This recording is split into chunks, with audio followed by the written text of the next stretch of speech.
je ne dirai pas mon vote, mais moi, il y a des paroles qui m'ont fait du bien. Donc, c'est ça qui me fait voter pour. Après, on verra. Mais c'est des paroles sur quoi? Sur le service public, un peu de tout, l'inflation, le public, il y a un peu de tout. Donc, on verra. Mais vous allez revoter la même chose qu'aux européennes? Tout à fait.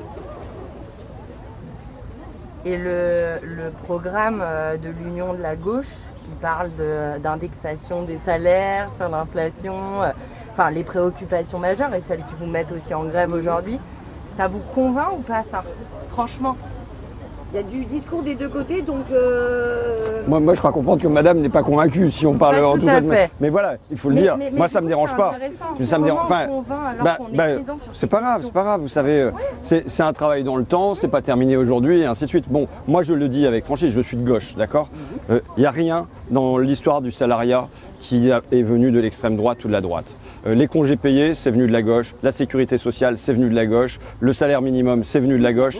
Tous les progrès sont venus de la gauche. Et je vous assure que demain, ça sera pareil. Vous regardez le Jordan Bardella, il est en train de revenir. La retraite à 60 ans, il est plus pour. Il garde la retraite Macron à 64 ans. Finalement, il n'y aura pas ça. Revaloriser le SMIC, non, il n'y aura pas la revalorisation du SMIC. Tout ça, il n'y aura pas. Le retour de l'impôt de solidarité sur la fortune, non, il ne le fera pas non plus. Bon, enfin, à un moment, il y avait une grosse promesse, vous savez, pendant 10 années, en gros, Marine Le Pen a dit qu'il y aurait un vrai programme social du Rassemblement national, que j'ai toujours contesté en toute franchise.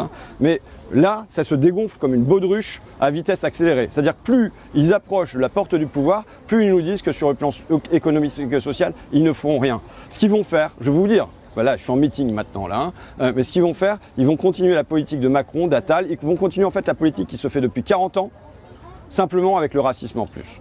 C'est la seule chose qui va changer. C'est la seule chose qui va changer. Vous voyez, mais ça va être la continuation de la même politique. Il n'y aura pas de changement. Bon, moi je ne viens pas pour vous dire que ça va être la révolution. Moi, mon ambition elle est limitée. Changer un peu la vie en mieux. Et pour ceux qui me connaissent, pour ceux qui me connaissent dans le coin, ils savent que c'est pas que des paroles. Que toujours je me suis bagarré, dès qu'il y a des salariés qui bougent, je suis à leur côté. Dès qu'il y a possibilité d'aller gratter un petit peu, de faire qu'il y ait un plein de caddies supplémentaires, je suis là. Quand il faut aller l'arracher pour les auxiliaires de vie, je suis là. Quand il faut aller poser le truc pour que le Ségur, ça vaille pour tout le monde, je suis là. Voilà, on est là pour ça. Mais voilà, c'est pas... Non, il y a un sentiment de déclassement. Il y a un évident sentiment... Enfin, oui, mais depuis des années, on va droit dans le mur. On est au plus bas. La France est endettée entre nous. Ouais, alors ça y est, c'est pas grave, je fais le meeting, mais bon. Mais oui, pourquoi? Pour les élections, mais non, mais moi je suis là pour les élections aussi. Mais, mais vous savez que j'aurais été là même si ça n'avait pas été les élections. Salaire, moi, après. Oui, d'accord.